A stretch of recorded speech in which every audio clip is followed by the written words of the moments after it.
The three brains, a human dilemma. Have a look at this image of the human brain. Our brain looks complicated, and indeed, there is still much we don't understand about it. Yet we can see it in a simpler way which offers more insights. Our human brain actually has three separate sections. Note the names, because they hold some big clues to human behavior. The lowest brain is sometimes called the reptilian brain.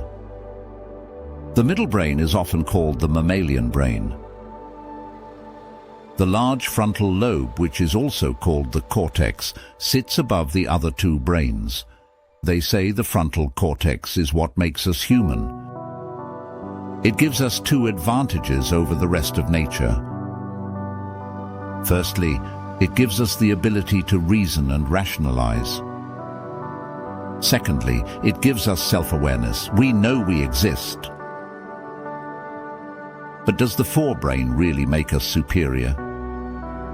In truth, we are so preoccupied by our human world that we often forget the two lower parts of our brain, which are there regardless of the fact we have this big forebrain. And here is the issue.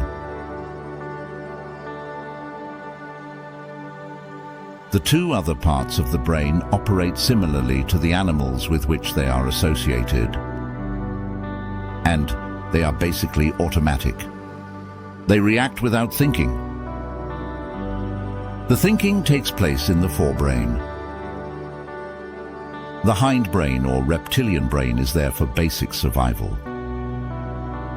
It controls breathing, heart rate, blood pressure, swallowing, digestion, posture, muscle tone, body balance, and blinking. These are all involuntary actions. The midbrain or mammalian brain has a variety of functions, but once again they are mostly automatic. They include sensory motor mechanisms, motivation and reward, reproductive behaviors, behavioral states, and fight or flight responses. This part of the brain contains the limbic brain, which is mainly the emotional brain. The limbic brain records the more extreme emotions from life, which may affect survival, and relays what could be dangerous situations to the forebrain.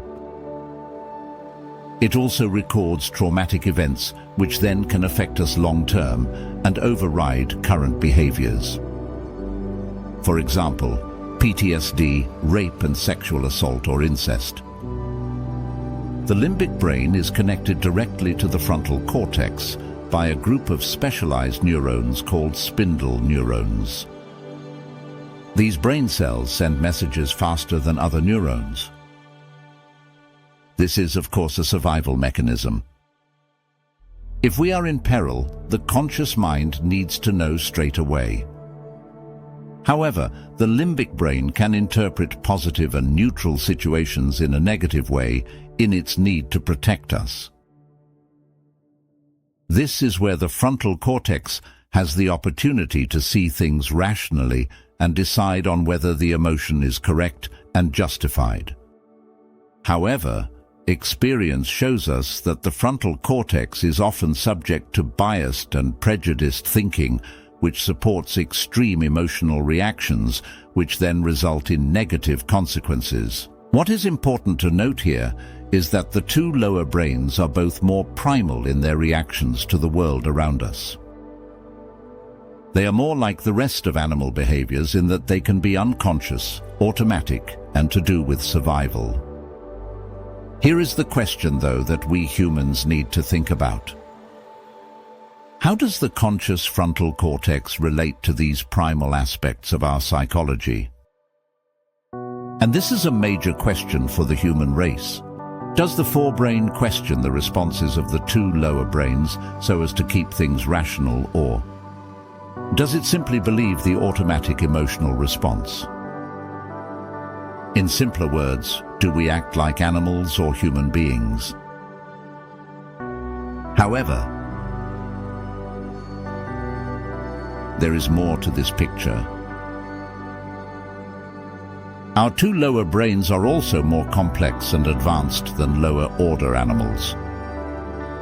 They are not static or set in stone, but are actually reprogrammable.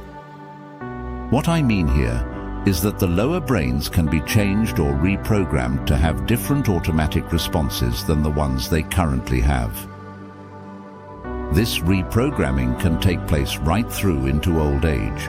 Scientific studies have shown that new neuron cell growth takes place when we change our emotional responses. The negative examples of this are right in front of us when we see, for example, the long-term effects of PTSD and sexual assaults. Both of these experiences change people's automatic responses regardless of age. What is important to observe here, though, is that the lower brains can also be reprogrammed in positive ways, which literally change the way you feel and experience reality. That is to say, you can change yourself to be calmer, happier, more loving, wiser, and generally far better at coping with this physical world into which we are born. It is really a choice you can make. And of course, this choice is made by your human thinking brain when it sets out to find the deeper truths of yourself. In this way, you can have more control over your own destiny.